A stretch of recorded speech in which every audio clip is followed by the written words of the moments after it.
Are you watching this late at night, maybe with the lights off, thinking you're safe in your own home? Let me ask you something. Have you ever wondered what it really takes to survive in a place where the darkness isn't just empty, but alive with things that don't care about your rules? Out here in coal country, November isn't just another month. It's a warning. The air gets colder, the nights stretch longer, and the old stories start to feel a little too real. My name is Jack Mercer, and I'm the sheriff in a town where everyone knows the rules for surviving November nights, but not everyone believes in them until it's too late. Maybe you think you'd be different. Maybe you think you'd be smart enough to follow the rules. But I've seen what happens when people get careless, when they laugh off the warnings, when they break the protocols that have kept this community alive for generations. I'm not here to scare you for fun. I'm here to tell you what happens when the rules are broken, and why, if you ever find yourself in a place like this, you'll want to remember every word. Because out here, the price of ignorance isn't just fear, it's survival. And tonight, I'm going to show you why. Coal country isn't the kind of place you see on postcards. It's a patchwork of old mining towns, winding roads, and forests that swallow the sun before it's even set. The hills are scarred by decades of digging, and the air always carries a trace of coal dust, even when the mines are quiet. Most folks here are born and buried within a few miles of the same ground, and the land remembers every secret, every tragedy, every rule broken. My family's been in this valley for 4 generations, and I grew up hearing stories that sounded more like warnings than bedtime tales. My grandfather was a miner, my father a deputy, and now I wear the badge. But out here, the badge is only part of the job. The rest is knowing when to listen to the old ways. The rules aren't written in any official handbook, but everyone knows them. Never go out after midnight in November, no matter how urgent the call. If you hear knocking at your door after dark, don't answer, no matter who it sounds like. Stay away from the old number 7 mine on the nights when the wind shifts and the air smells like sulfur. Don't whistle after sunset, and if you see lights moving in the woods, turn away and keep walking. These aren't just superstitions, they're survival protocols, passed down from the days when miners vanished without a trace and families locked their doors tight as soon as the sun dipped behind the hills. As sheriff, I'm expected to enforce the law, investigate crimes, and keep the peace. But there's another kind of law here, older than the county code, older than the mines themselves. It's the law of the land, the kind that doesn't care about evidence or jurisdiction. Some of my deputies scoff at the old rules, calling them relics of a fearful past. Others, like me, have seen enough to know that tradition and survival are often the same thing. In coal country, you learn quickly that ignoring the rules isn't just foolish, it's dangerous. And every November, we're reminded why. It started with a call just after midnight, the kind that makes your stomach drop before you even pick up the radio. Dispatch said it was Tommy Harlan, a third-shift miner who'd finished his shift early and never made it home. His wife sounded frantic, her voice trembling as she told us he'd called to say he was on his way. But the clock kept ticking and the driveway stayed empty. November nights are unforgiving, and every minute someone's missing feels like an hour. I tried to reassure her, but the truth was, I already felt the old dread settling in. Tommy knew the rules, everyone did. He should have been home before midnight, but something had kept him out, and now he was gone. I grabbed my coat and headed out, the cold biting through every layer. The roads were slick with frost, and the headlights barely cut through the thick, low fog that clings to the valley this time of year. I radioed Deputy Carter to meet me at the turnoff near the number 7 mine, the last place Tommy's phone had pinged. As I drove, I couldn't shake the feeling that this was more than just a lost driver or a broken-down truck. The air felt wrong, too still, too heavy, as if the hills themselves were holding their breath. When we reached the mine road, Tommy's truck was there, engine off, driver's door wide open. No sign of Tommy. The ground around the truck was undisturbed. No footprints in the frost. No sign of a struggle. Just the open door, the keys still in the ignition, and the radio playing static. Carter muttered something about the rules, his breath fogging in the cold. I tried to focus on the facts, but the back of my neck prickled with the memory of every story I'd ever heard about what happens to those who linger too long in the wrong place, at the wrong time in November. I called out Tommy's name, but the only answer was the echo of my own voice, swallowed by the darkness. That's when I knew something had broken the rules, and the valley was about to remind us why they exist. Carter and I circled Tommy's truck, flashlights cutting through the fog. The frost on the windshield was undisturbed, but the driver's seat was still warm. I reached in and turned off the radio, the static replaced by a silence that felt even heavier. Carter checked the glove box and the floorboards, looking for anything out of place. "No wallet, no phone," he said, frowning. "He must have taken them with him." I nodded, but my eyes were drawn to the woods beyond the mine road, where the trees pressed close and the darkness seemed to move. We called in for backup, and soon Deputy Lila Owens arrived, her breath visible in the cold. Lila grew up here, and she's got a reputation for knowing more about the old ways than she lets on. She knelt by the truck, running her fingers over the frost. "No tracks," she murmured. "Not even his own. It's like he just vanished." Carter shook his head. "Maybe he wandered off, got turned around in the fog." Lila shot him a look. "Nobody wanders off this close to number 7. Not in November." We spread out, searching the roadside and the edge of the woods. I found Tommy's phone half buried in the gravel. Screen cracked. Last call to his wife at 11:57 p.m. The time gnawed at me, 3 minutes before midnight, 3 minutes before the rule. I pocketed the phone and kept moving, the beam of my flashlight catching on something in the brush.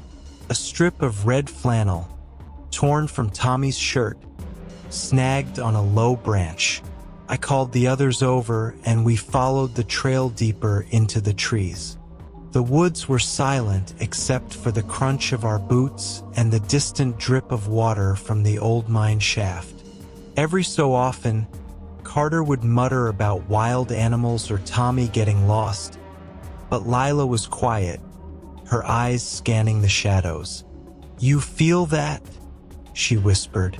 "The air's colder here." She was right. The temperature dropped sharply as we neared the mine, our breath coming in quick, visible puffs. I tried to keep my mind on the job, missing person, possible exposure, standard procedure, but the old stories pressed in on me, stories of miners who never came back, of lights seen moving underground, of voices calling from the darkness. We reached the entrance to number 7. The boards nailed across the opening splintered and old. Lila knelt and traced a symbol in the dirt, a circle with a line through it, drawn in what looked like coal dust.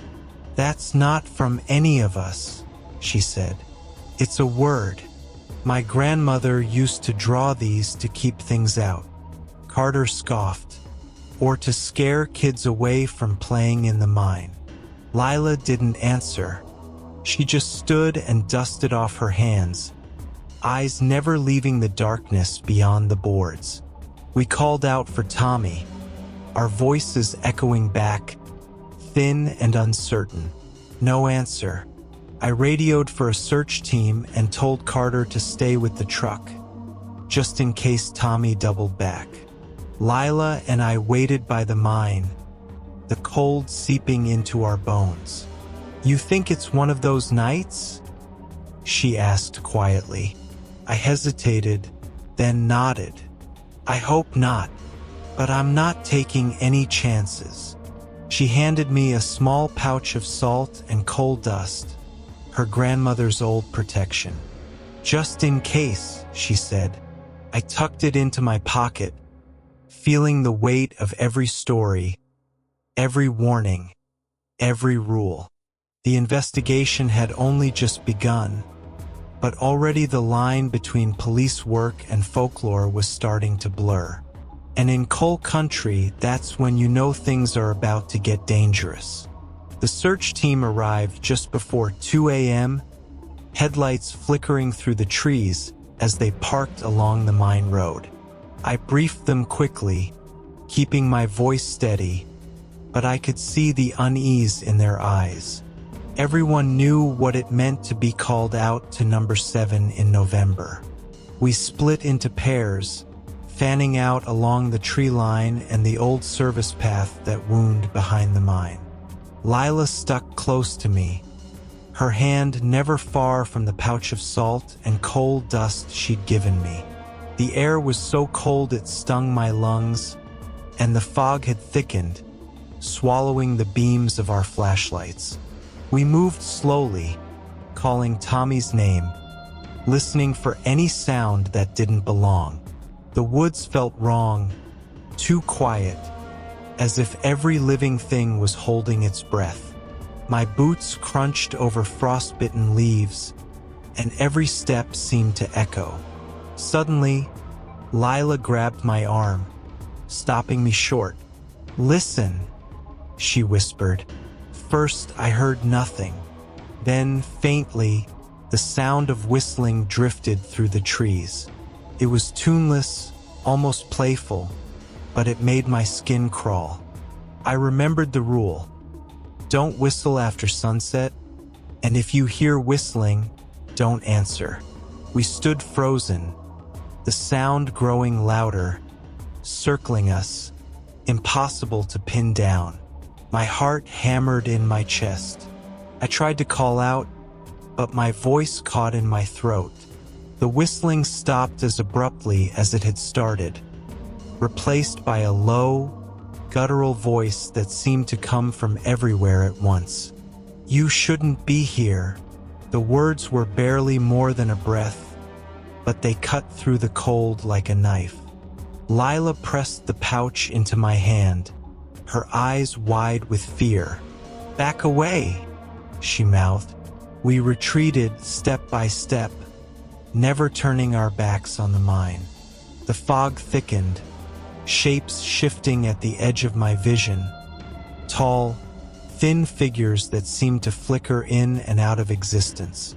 I blinked hard, telling myself it was just the cold and the dark playing tricks, but deep down I knew better. The rules weren't just old wives' tales. They were warnings, and we'd come too close to breaking them. As we reached the road, the temperature snapped back to normal, the oppressive weight lifting. The other searchers regrouped, their faces pale, some refusing to meet my eyes. Carter reported that the truck was still untouched, no sign of Tommy. I tried to steady my breathing, but the fear lingered, sharp and electric. Lila leaned in, voice barely above a whisper. "You saw them, didn't you?" I nodded, unable to speak. She squeezed my shoulder. "That's why we have the rules. They're not for outsiders. They're for us.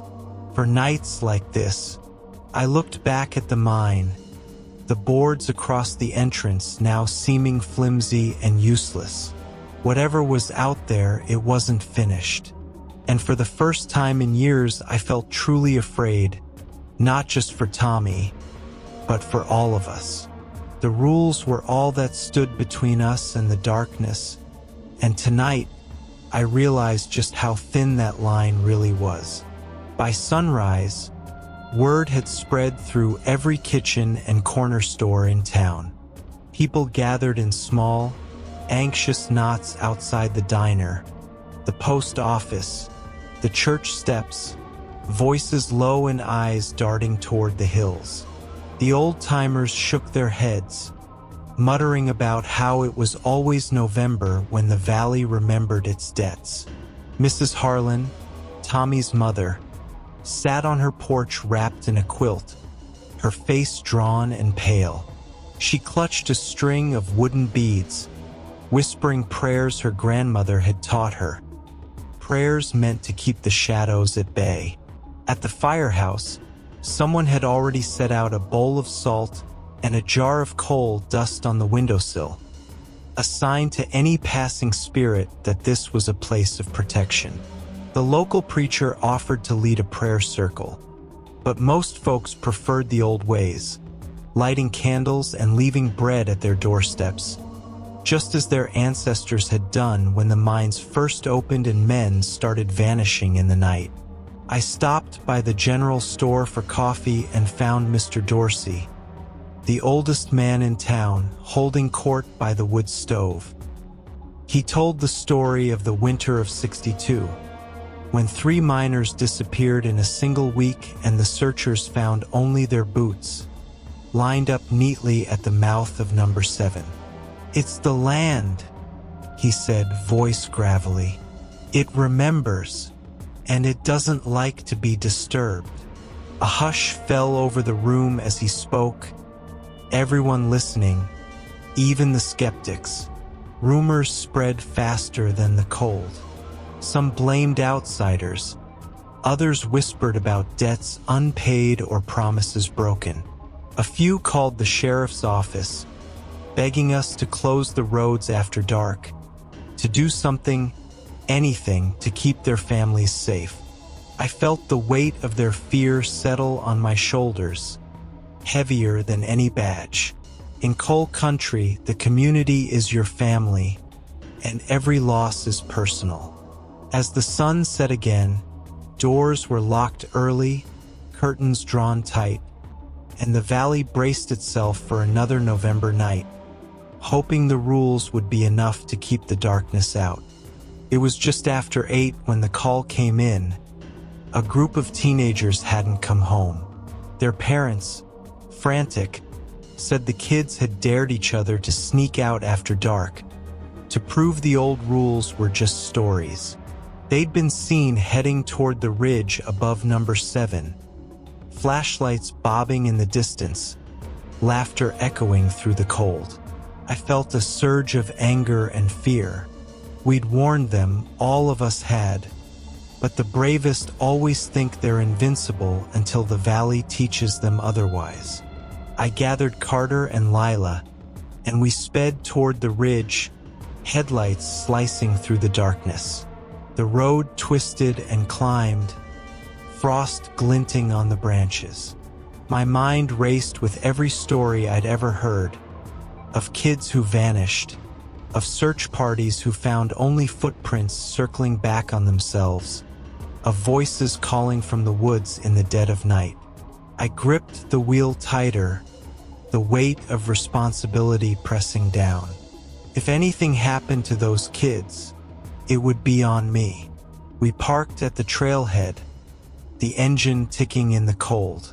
The woods were silent. The only sound was our boots crunching on frozen leaves.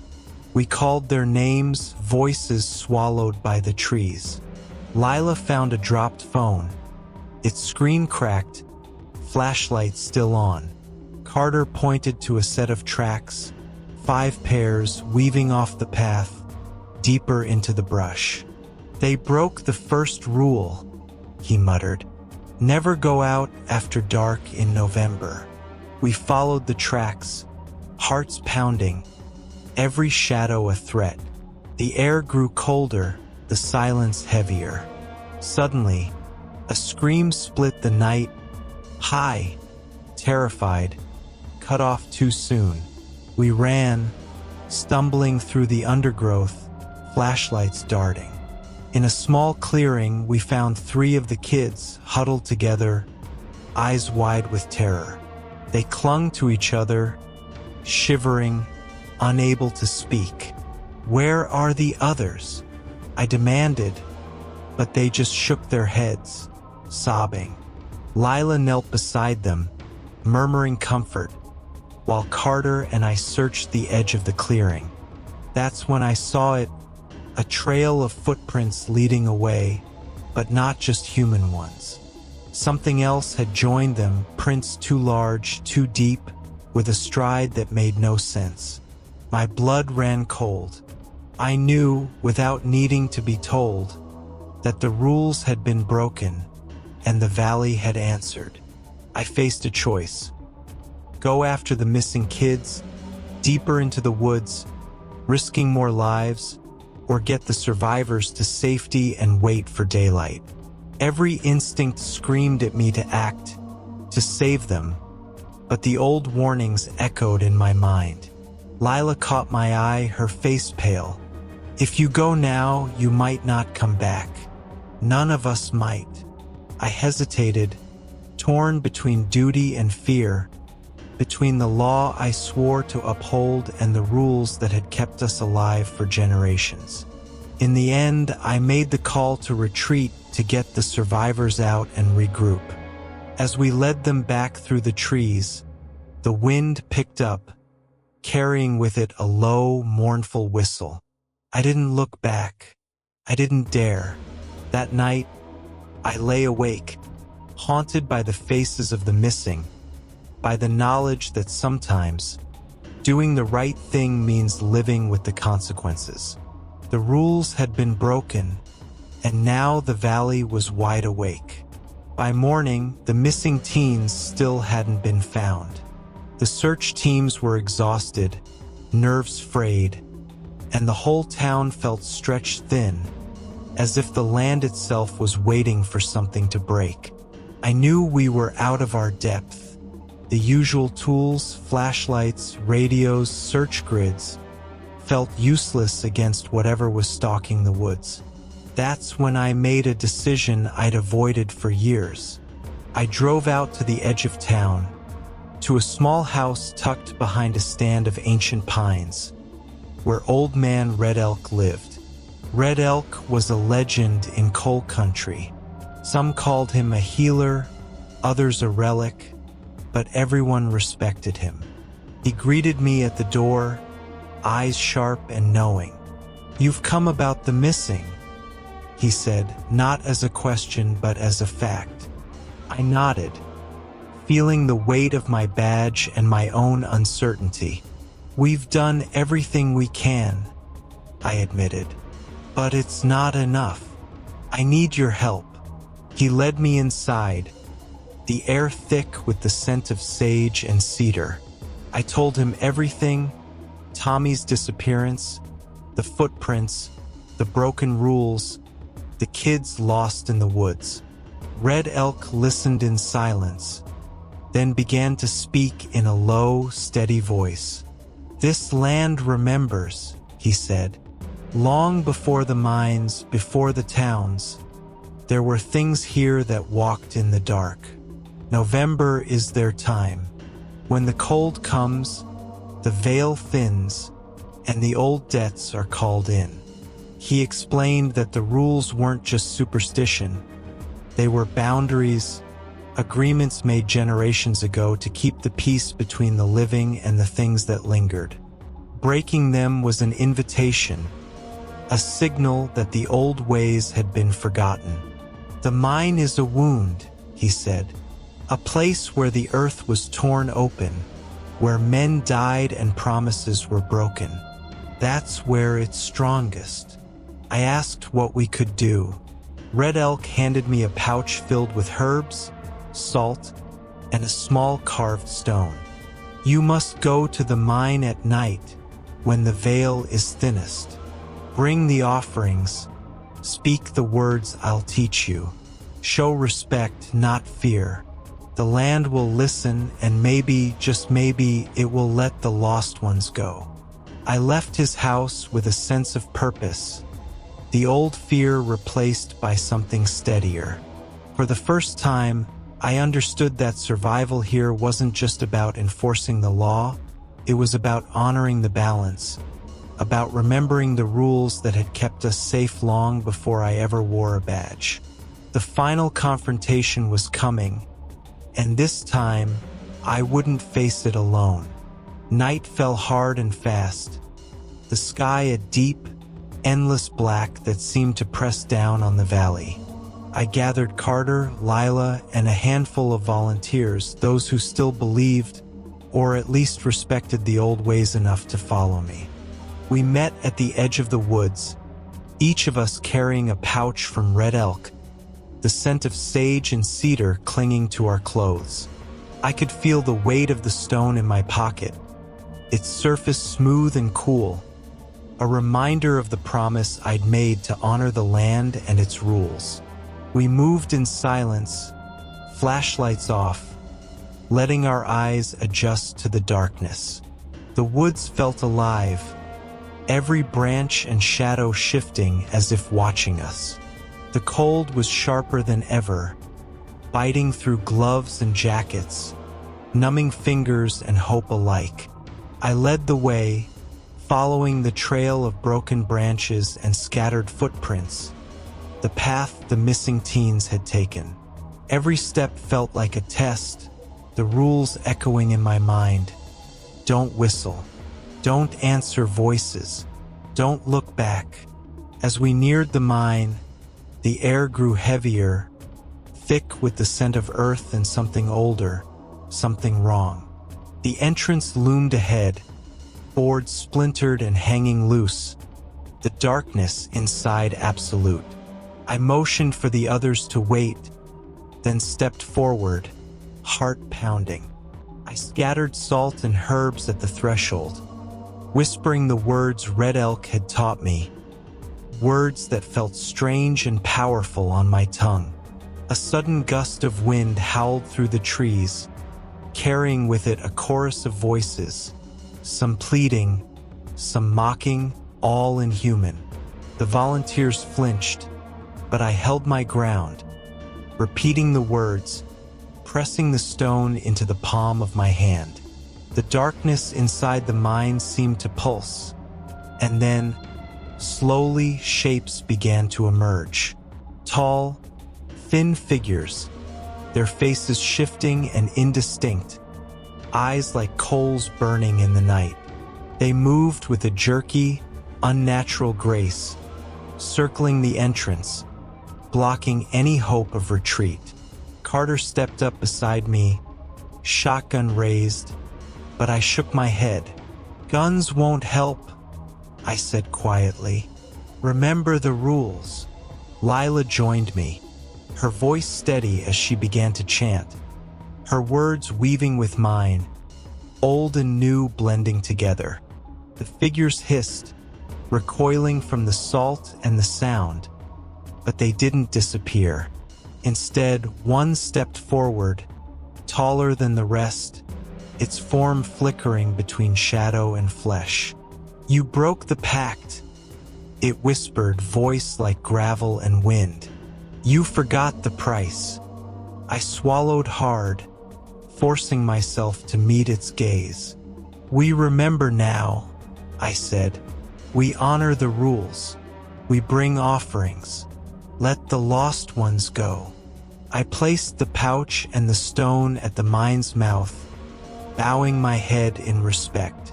The creature paused, its head tilting, considering. Behind me, the volunteers began to hum, a low, steady sound that seemed to vibrate through the ground. The air shimmered, the cold intensifying until it felt like knives against my skin. The creature reached out, its hand passing through the air, stopping just short of my chest. I felt a pressure, a weight, as if the land itself was judging me. Then, from deep within the mine, A cry rang out, a human voice, desperate and afraid. Without thinking, I lunged forward, Carter and Lila at my side. The figures parted, just enough for us to slip through, and we plunged into the darkness, the walls closing in around us. The mine was a labyrinth of tunnels and echoes, every sound magnified, every shadow a threat. We called the teens names, our voices trembling but determined. We found them huddled in a side tunnel, eyes wide with terror, arms wrapped around each other. They were cold but alive. As we led them back, the shadows pressed closer, the figures following, whispering threats and promises. I kept the stone raised, chanting the words Red Elk had given me, Lila's voice joining mine, Carter's steady presence at our backs. At the entrance, the tall figure blocked our path, its eyes burning brighter. "One must stay," it hissed. "A debt must be paid." I felt the weight of every decision, every rule broken, every life at stake. I stepped forward, heart pounding. "Take me," I said. "Let them go. I'm the one responsible." The creature studied me, its form shifting, the air crackling with energy. For a moment, I thought it would accept that I'd be lost to the mine like so many before. But then, slowly, it stepped aside, the other figures melting into the darkness. "Remember," it whispered. "Remember the rules." We stumbled out into the night, the cold air biting but clean. The teens collapsed into their parents' arms, sobbing with relief. Carter clapped me on the back, his hands shaking. Lila pressed the stone into my palm, her eyes shining with tears. "You did it," she whispered. "You honored the pact." As the first light of dawn crept over the hills, I looked back at the mine, the entrance now sealed by a fresh fall of earth and stone. The valley was silent, the threat gone, for now. But I knew, deep down, that the rules would always be there, waiting to be remembered, waiting to be broken. And as long as I wore the badge, it was my job to make sure no one ever forgot. The sun rose over coal country, painting the frost-covered hills in pale gold. The search was over, but the valley felt changed, as if the land itself was catching its breath. The missing teens were safe, but they'd returned with hollow eyes and stories they couldn't quite tell. Their parents clung to them, grateful and shaken, whispering thanks to anyone who'd listen, me, Lila, Carter, even old man Red Elk, who stood quietly at the edge of the crowd, watching with a knowing sadness. Word spread quickly that the mine was sealed again, that the old rules had been honored. Some folks left offerings at their doorsteps, bread and salt and bits of coal, small tokens of respect for the things that walk in the dark. Others gathered at the church, lighting candles and praying for peace, for forgiveness, for the strength to remember what must never be forgotten. The town felt closer, united by fear and relief, by the knowledge that they'd survived another November night. For me, the cost was heavier than I let on. I couldn't shake the memory of the creature's eyes, the weight of its judgment, the knowledge that I'd come within a breath of being lost myself. I thought of Tommy Harlan, still missing, his fate a question mark that would haunt me long after the others had healed. I thought of the rules, of how easy it is to dismiss them until the darkness comes calling. I realized that my badge meant nothing to the old powers, that survival here depended on humility, on respect, on remembering the boundaries that keep us safe. Carter and Lila changed too. Carter, once a skeptic, now carried a pouch of salt in his pocket, and Lila's voice was steadier, her eyes older. We spoke less about what we'd seen, but there was an understanding between us, a silent promise to watch the signs, to heed the warnings, to protect the valley not just with law, but with memory. As the days passed, life in coal country returned to its slow, steady rhythm.